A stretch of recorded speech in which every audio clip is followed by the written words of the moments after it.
Hello Lokesh, ఏమిటి ఎండలకు భయపడి కనపడడం లేదు? ఎక్కడ దాక్కున్నావు? అందరూ విపరీతంగా ఎండలో తిరిగి మీ బాబు పావలాగాడు అందరూ చెప్పులు అడిగేలా తిరుగుతుంటే నువ్వెక్కడ దాక్కున్నావురా?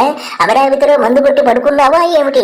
అది సరే కానీ నువ్వేమిట్రా నీ బాబు మీద టమాటాలు పొడిగుడ్లు చెప్పులకు డబ్బులు ఇచ్చి మరీ కొనిపించి వెయ్యమని చెప్పావంటే మీ నాన్న ఎంత బాధపడుతున్నాడో తెలుసారా లోకేష్?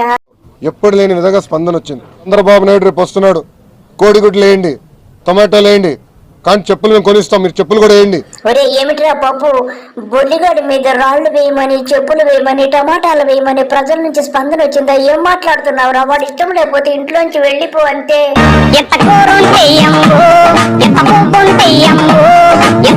బాధేస్తుంది, ఆవేదన కలుగుతుంది, బాధేస్తుంది, ఆవేదన కలుగుతుంది. చంద్రబాబు నాయుడు రేపు వస్తున్నాడు, కోడిగుడ్లు వేయండి, టమాటాలు వేయండి, కానీ చెప్పులు మేము కొనిస్తాం, మీరు చెప్పులు కూడా వేయండి.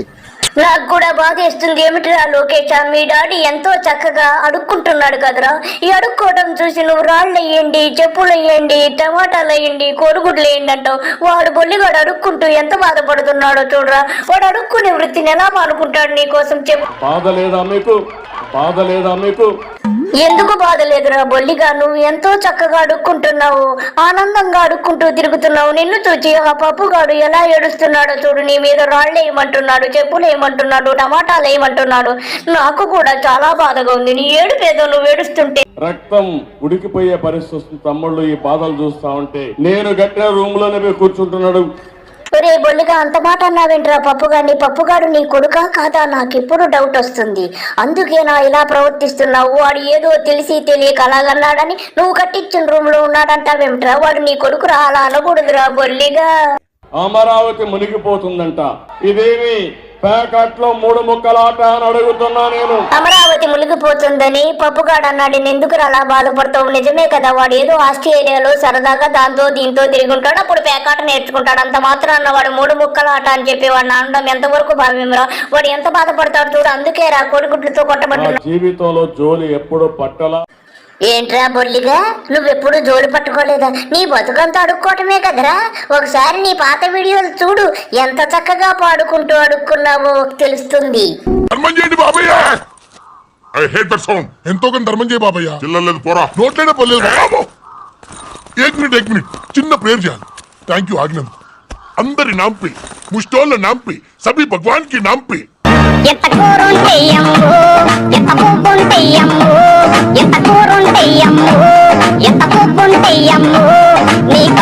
ఒరే బొల్లి, చాలా చక్కగా అడుక్కున్నావు. నీకు ఆస్కార్ అవార్డు అడుక్కునే వాళ్ళకి ఇస్తే కనుక నీకు తప్పదురా, నీకే ఆస్కార్ అవార్డు వస్తుంది. ఇకపోతే హైదరాబాద్ గురించి కొంచెము నాకు చెప్పరా, ఎలాగా అభివృద్ధి చేశావు? ఒకప్పుడు హైదరాబాద్ నగరం ప్రపంచ పటంలో పెట్టాం. ఏంట్రా బొల్లిగా, నువ్వు ప్రపంచ పటంలో హైదరాబాద్ ను పెట్టావా? నువ్వు పెన్సిల్ పెన్ను తీసుకుని ప్రపంచ పటం మ్యాప్ వేసి దాంట్లో ఇప్పటి వరకు హైదరాబాద్ కనపడకపోతే నువ్వు డ్రాయింగ్ వేసి చూపించినంత ఓవర్ యాక్షన్ చేస్తున్నావురా. ఎందుకురా ఇంత ఓవర్ యాక్షన్? నువ్వు లేకపోతే అసలు హైదరాబాదే లేదు, బాగమతి లేదు, భాగ్యనగరం లేదన్నట్టు వాగుతావేంద్రా లుచ్చా. ఆ రోజు నేనే అభివృద్ధి చేశాను.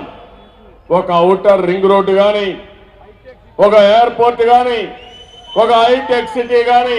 నిజమేరా బొల్లిగా, నువ్వే సైబరాబాద్ నిర్మించావు, ఎయిర్పోర్ట్ నిర్మించావు, ఔటర్ రింగ్ రోడ్ నిర్మించావు. ఎందుకు నిర్మించావంటే నీకు అడుక్కోవడానికి వీలుగా ఉంటుందని. ఔటర్ రింగ్ రోడ్డు మీద పెద్ద గుడ్డ పరిచేసి ఎక్కువగా అడుక్కోవచ్చని. సైబరాబాద్ ఏమో అమ్మన్నమ్మ పేరుతో 1000 ఎకరాలను జూబ్లీ హిల్స్ లో కొట్టేసి నొక్కేసావు కదరా. ఇంకా పోతే ఎయిర్పోర్ట్ లో అయితే రిచ్ గా అడుక్కోవచ్చని నువ్వే కట్టావు లేరా లుచ్చా. సైబరాబాద్ నగరాన్ని నిర్మాణం చేశాం. స్వాతంత్రం రాకముందు. ఏందిరా బొల్లిగా, మళ్ళా చెప్పు. స్వాతంత్రం రాకముందు. ఒరే బొల్లిగా, నీకు కూడా పప్పుగాడిలాగా నత్తి మరీ ఎక్కువైపోయింది. స్వాతంత్రం కాదురా, స్వాతంత్రము రాకముందు అనరా లుచ్చా. నా కోసం పోరాడుతున్నానా? నేను అడుగుతున్నా మిమ్మల్ని, చెప్పండి, నా కోసమా ఈ పోరాటం? లేదురా, నా కోసం రా నువ్వు కష్టపడుతున్నావు, నాకు అర్థమైపోయింది. కోట్లు దొబ్బేసి, లక్షల కోట్లు దొబ్బేసి మొన్నే కదరా జైలుకి వెళ్ళి వచ్చావు. ఇంకా సిగ్గు లేకపోతే లాగరా. జూన్ 4 వరకు ఆగరా, ఆ తర్వాత నువ్వు తప్పకుండా జైలుకు వెళతావురా. నేను మీ దగ్గర నుంచి ఏమీ ఆశించడం లేదు. అబ్బా, ఏమి చెప్పినాడే మరొక్కసారి చెప్పరా. 2029కి రాష్ట్రం నెంబర్ 1 రాష్ట్రం చేయాలనుకున్నాను కానీ అది నా దురదృష్టమో మీ దురదృష్టమో నాకు తెలియదు, కానీ మనకు ఆ అవకాశం రాలా. కానీ నేను ఆశోదరు ఒరే బొల్లి, అతిగా ఆవేశపడే ఆడది, అతిగా ఆశపడే మగవాడు బాగుపడినట్టు చరిత్రలో లేదని మా రజనీకాంత్ గారు ఎప్పుడో చెప్పారు లుచ్చ. ఇక మూసుకొని నెక్స్ట్ విషయానికి రా. నేనేదో మహాత్మా గాంధీని కూడా చూశా. మహాత్మా గాంధీ ఆ రోజు స్వాతంత్రం కోసం పోరాడినప్పుడు ఎన్నో ఇబ్బందులు పడ్డాడు.